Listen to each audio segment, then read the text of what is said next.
bismillaahi raxmaani raxiim kulan wanaagsan qodobada ugu muhiimsan wararka Soomaalida iyo caalamkana waxa ugu dooron Ruushka oo markii ugu horeysay faahfaahin ka bixiyay saldhigga ay ka dhisanayaan magaalada Berbera dabarjibinta dawladda Soomaaliya ay ku tahay saldhiggaas iyo dhaqaalaha Soomaaliland la siinayo generaalada hagay ammaanka shirkii mudalood ee magaalada Muqdisho ka dhacay waa la ogaaday waxaana ay ahaayeen kuwa hore loo ruqsiyay Xasan Sheekh Maxamuud oo weerar afka ah ku qaaday madaxweyne Farmaajo iyo ra'iisul wasaare Qeerre odayaasha mudalood qaarkood ayaa ilintu ay ka qubatay arrin ku soo qabsatay gobolka Shabeellaha Hoose awgeed iyo xogo cusub oo aan helnay bangiga dhexe ee Soomaaliya war culus ay ka soo saareen adeega sarifka internetka ee Forex dawladda Soomaaliya markan waxa ay naqshad ay ku xireyso shirkadaha Forex-ka ay dajisay taas oo haddana shirkad kale la sheegay magaalada Muqdisho dad badan lacag 1 milyan ku dhow oo dollarka Mareykanka ayaana dadkii shirkadaas ka shaqeynayay ay dibadda ula goosteen mid kamid ah maamul goboleedyada dawladda mucaaradka ku ahna waxa uu sheegay inuu qabanayo doorasho qof iyo cod ah iyo sida ay arintaas saameynta ay u reebi karto maxaa ka jira in dad qaba cudurka coronavirus-ka laga gudbiyay garoonka diyaaradaha magaalada Muqdisho xilli dalka ay diyaarad ku soo galeen wasaaradda caafimaadka maxay ka ogtahay arintaas qodobka dibaddana waxa ugu dooron wararkii ugu dambeeyay qasaaraha ka dhashay dhulgariir Turkiga ku dhuftay saacada ka hor oo sii kordhay u diyaar garooba qodobadaas oo faahfaahsan taariikhdu waxay ku beegan tahay 24 bisha 2 ee Febraayo sanada 2020 waana maalinimo Isniina warkii oo dhan dawladda Ruushka ayaa markii ugu horeysay si cad waxay uga hadashay warar sheegaya in damaceeda uu yahay in magaalo xeebeedka Berbera ay saldhig ka samaysato Ruushka ayaa xaqiijisay inuusan waqti xaadirkan uusan diyaar u ahayn inuu Berbera ka samaysto saldhig military sida uu sheegay danjire Mikhail Kolovanov Ruushka ayaa si maldahan waxa ay isaga fogeeyeen xilli xaadirkan in aysan rabin Berbera inay saldhiggaasi militariga ka samaystaan sida uu sheegay safiirka Ruushka u jooga Soomaaliya Mikhail Kolovanov waxa uu danjire Kolovanov sheegay in arintaas wax laga weydiiyay ay tahay mid dawladda Ruushka ay damaceeda hadda ay soo bandhigi karin marka la eego Berbera iyo waliba dhul xeebeedka magaalada Kuwacan waxa uu danjiraha sidoo kale si kooban uga hadlay arrinkaas wuxuuna yiri Ruushku ma wado in dekada Berbera uu ka dhex samaysto saldhig military wada hadallo arrintan ku saabsan lama qabanin waxaana uu si maldahan u sheegay in berri wixii dhici doona uusan ogaan karin laakiin hadda uu xaqiijinayo in qorshahooda uusan sidaas ahayn warbixinta wargeyska lagu magacaabo New York Times uu soo bandhigay dhawaan ayaa sheegaysay in Ruushka uu doonayo Berbera inuu ka samaysto saldhig military hasaatee waxaana warbixintaas warsidaha uu faafiyay horaantii bishan ciwaan looga dhigay Ruushka oo samaysanaya isla markaana sii kordhinaya Afrika iyo waliba reer galbeedka badan warwarka ay ka muujiyeen saldhigga uu damacsan yahay Somaliland ayaa dhaqaale lagu siinayaa sida la ogaaday haddii saldhiggaas la isku afgarto inkastoo Mikhail Kolovanov safiirka Ruushka ee Soomaaliya oo arintaas biyo qabow ku shubay beeniyana in hadda ay Berbera saldhig ka samaysanayaan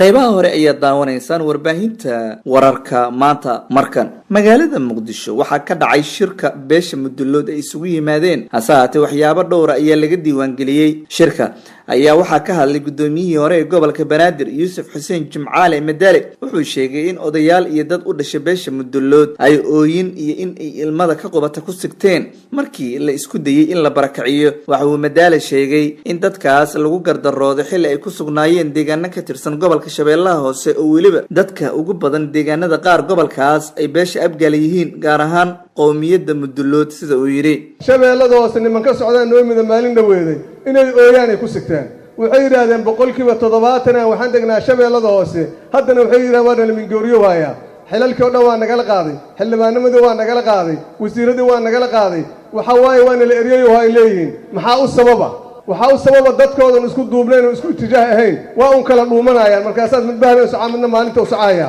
aan maalinta wada soconno inta kadib annaga gogashaan ma rabno cid in wax loogu dhimo waxaan leenahay cid kasto meeshaani baanta timiday talada mudulooday wax ka leedahay waxa uu Yuusuf Madaale meesha ka saaray in iyagu aysan ahayn kuwa diidan dawladnimada balse beesha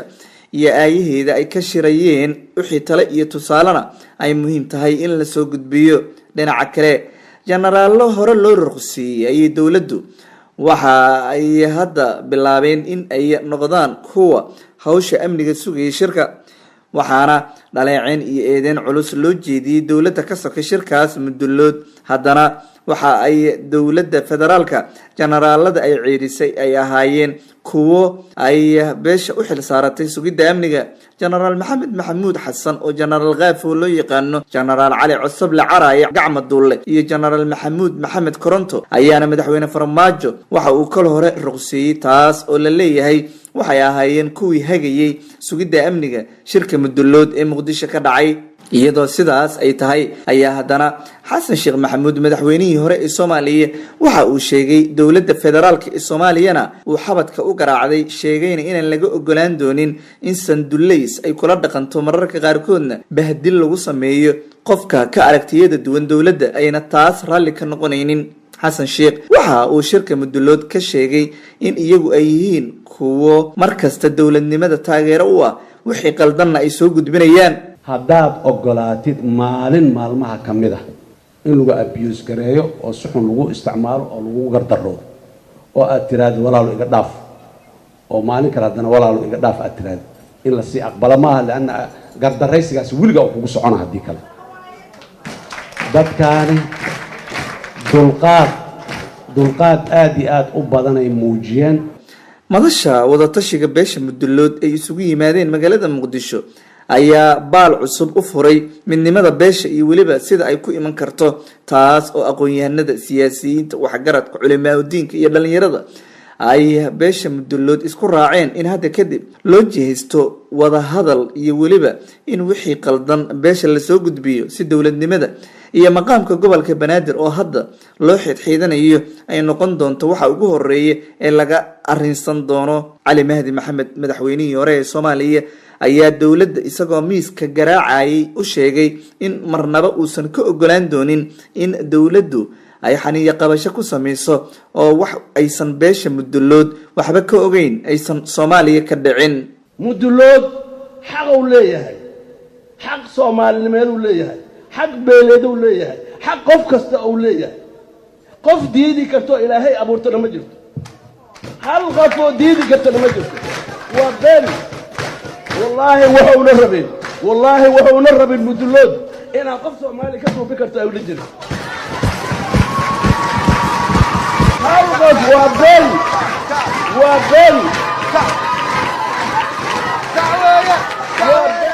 kaasina waxa uu ahaa cali mahdi maxamed madaxweynihii hore ee soomaaliya waa tahay qeybaha dambe ayaan kusii siqeynaa warbaahinta wararka maanta warar soo baxay waxay sheegayaan in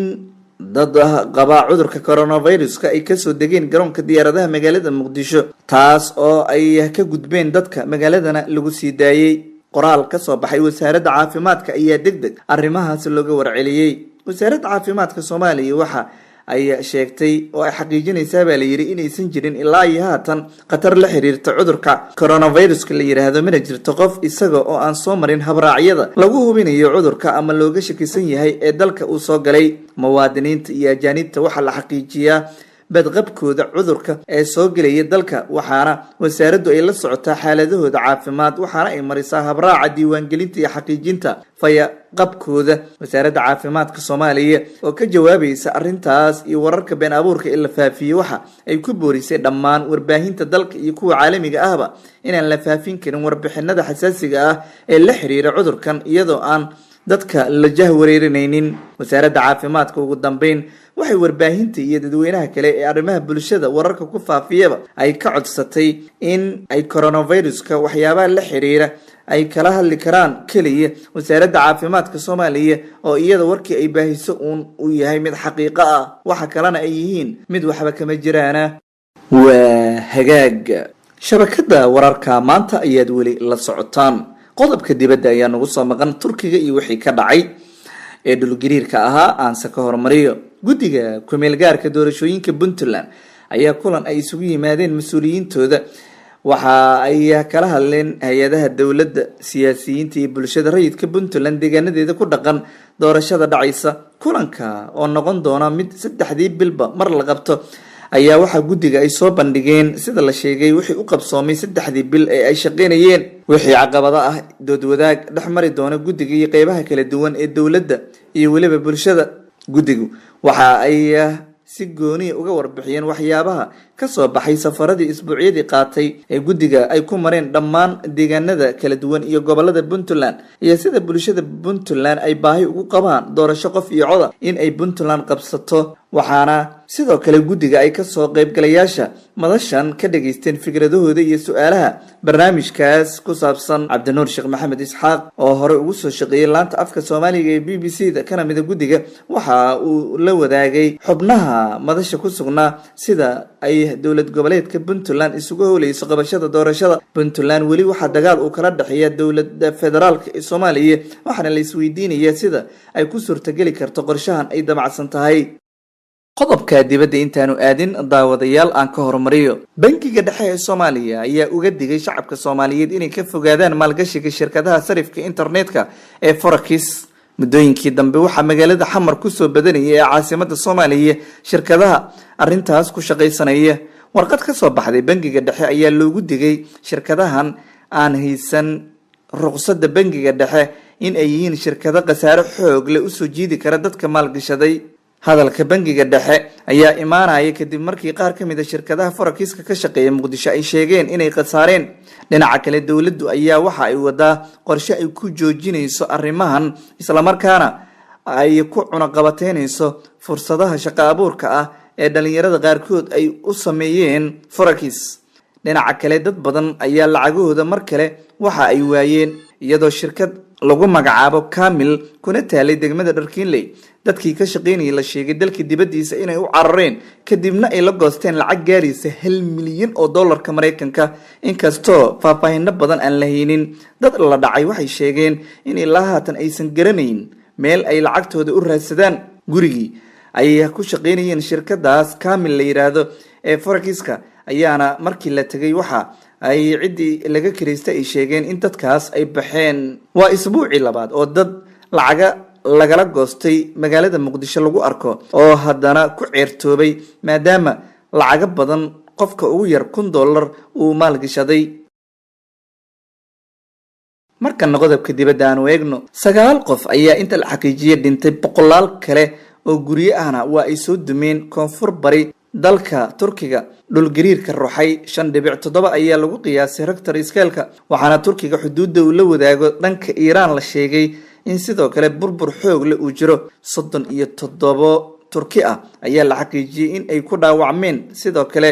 iyadoona guryaha burburay la arkayay oo ay telefishinada baahiyeen 1,000 guri ayaa qiyaastii dalka Turkiga la sheegay in dhul gariirkaas uu burburiyay 75 qof ayaa ku dhaawacmay oo 6 kamid ah dhaawacooda culus yahay sida ay sheegeen dad ku sugan xuduudda Iran iyo waliba Turkiga ay wadaagaan oo dhulgariirkuna uu aad ugu xoogganaa guud ahaan daawadayaal intaas ayaan ku soo gabagabeynayna wararka Soomaalida iyo caalamka inta aan wararkan oo kale dib isku arki doono nabadgelyo